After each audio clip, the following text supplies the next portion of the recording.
Yeah.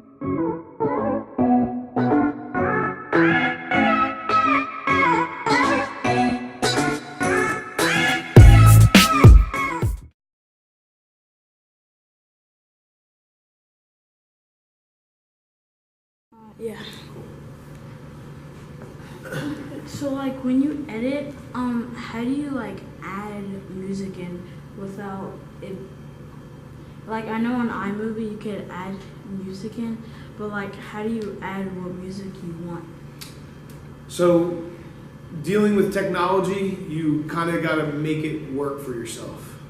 Whether that is downloading from YouTube or if you have music that's already on your computer, there's usually a way that you're able to take that raw file from either YouTube or your computer and add it just as if you were adding a video clip or a picture. That would be added the same way. So like click and drag? Click and drag. And just put it like over the video clip? I put it under the video clip. So the way that yeah, put it under and then put like if you want like put kind of like I forgot what it's called. The audio waveforms, yeah, like the hills and valleys, like they look like the mountains, all right. Yeah. And then there's like where it goes from like clip to clip and transformations. Okay. I believe that's what they're called. And like that goes in the middle, and then if you have another clip for like a green screen, that'll go on the top. On top. So I always put my audio on the bottom so that when you are adding stuff to the top, the audio is just going to be your foundation. It's going to be sitting in the background, playing behind everything. You never want the audio in front or on top. And another huge key thing is downloading from YouTube. If you were to Google YouTube to MP3, there's like 15 different websites that allow you to download directly from YouTube, but the thing that you do have to be conscious of is copyright. So you can never get away with using a Drake or Rihanna or anyone that's super popular because they protect their music very, very detailed. They're very intense about their copyrights. So one thing that I do before I upload anything officially, I have a fake YouTube account that I'll upload the video to, and I'll check if it gets hit for the copyright. If it gets hit for the copyright, I won't put it on my real YouTube channel because if you get 3 strikes, they'll close your YouTube channel. So you have to be very conscious about audio and copyright. So what is your YouTube? What is my personal YouTube? Yeah. Might have.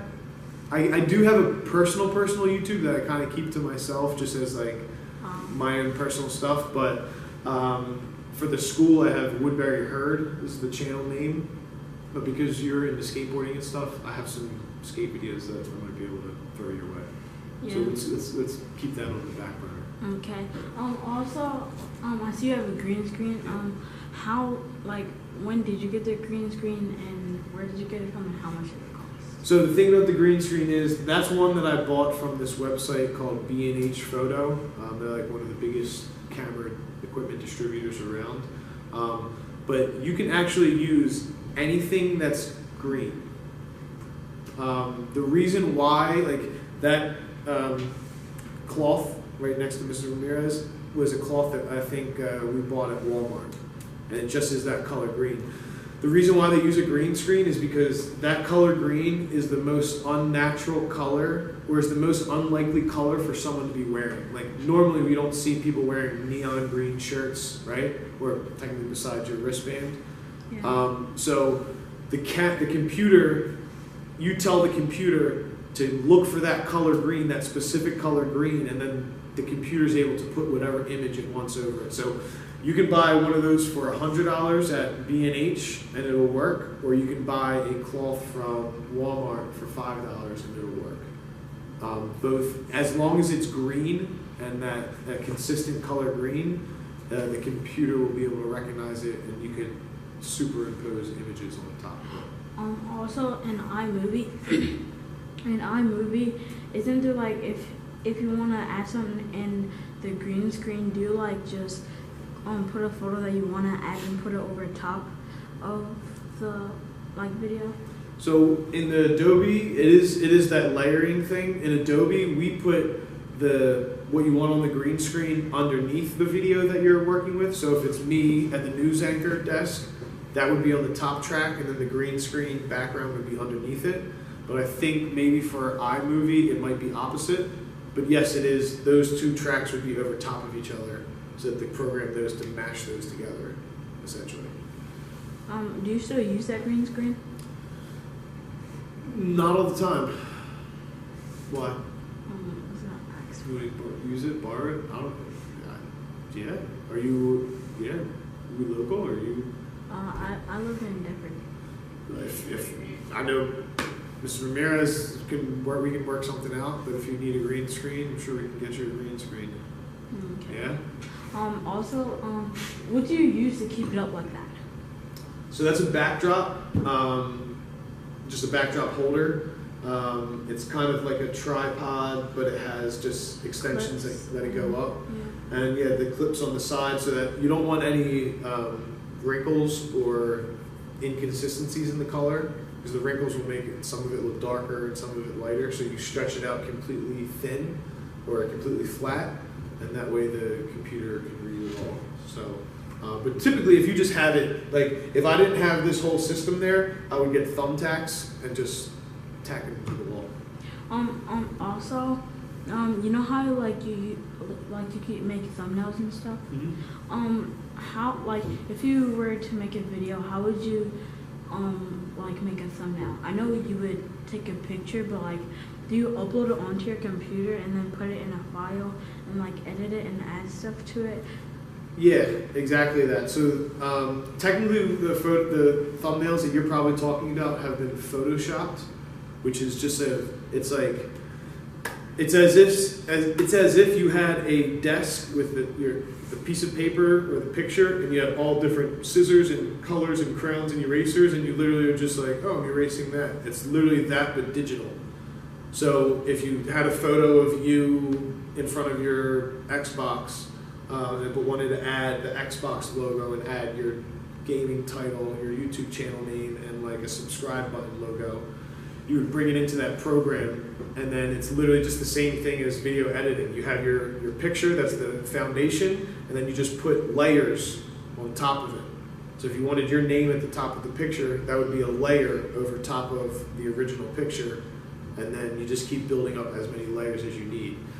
There's a website called Pixlr that's free and user-friendly. That is the exact same thing as Photoshop, and I can show that to you. Okay.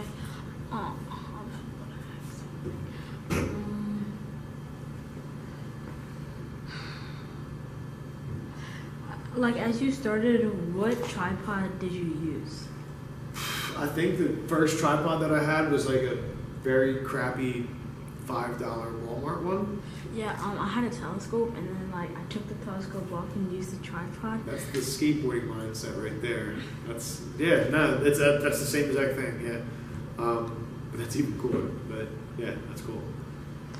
You know how like some YouTubers like they'll have like a screen, and then they'll have a like mini screen.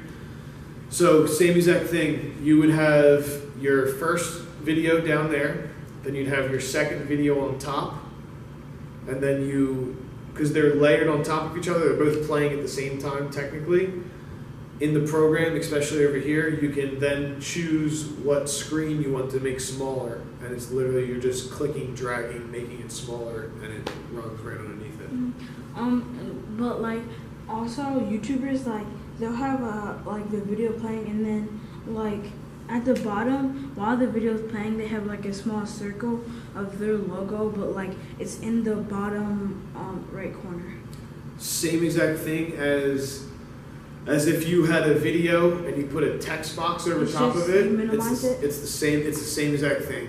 Once that picture is on your screen, it might look really big on the screen, but then in iMovie, I know you can find a way to then minimize it. I know I'm just so used to my program that you literally just click on the actual monitor, and there's those bars that pop up around the edge, those squares, and then you drag, and then you'll put it down into the corner. But the thing is, if you want that logo to be on the video the whole time, you drag that picture the length of the video. You don't just have the picture this big when the video is going out to here. Drag the picture all the way out. And because it's so small, yes, it will be, you might look at it like, well, wait, there's this big thing that's going to be there, but you know that you already dragged it over. Well, what would you suggest if, like, you were a beginning YouTuber and, like, you record videos and you try to upload? Like, would you rather upload all the videos, like, when you have time? No, I mean, edit all the videos while you have time, or, like, edit right before you post? That's a good question. So you're saying record all your videos, edit them all, and then just post them singularly, or you're saying record, edit, post, record, edit, post? Yeah, which one would you? I'd recommend recording, editing, and posting one at a time. Because when you watch that video back, you're your best judge. You're your best audience. If something looks wrong to you, there's probably something wrong with it. If it looks too long or you're like, this is boring, it's going to be boring to someone else. So don't put all your eggs in one basket, edit all these videos, put in all that work when you haven't like fully reflected on each video. So I would say put out one video, put it out there, read the comments, get feedback. And the comments, you know, on YouTube are always a little bit goofy with who's commenting and stuff. So you're going to want to that's all feedback and stuff. You never want to take anything to heart, or any error. That's a whole other kind of conversation. But I would suggest to do one at a time so that you can learn from any mistakes that you make, so that the next time that you do it, you don't make that same mistake. Okay. Thank you for your time. Thank you for your time. Appreciate it.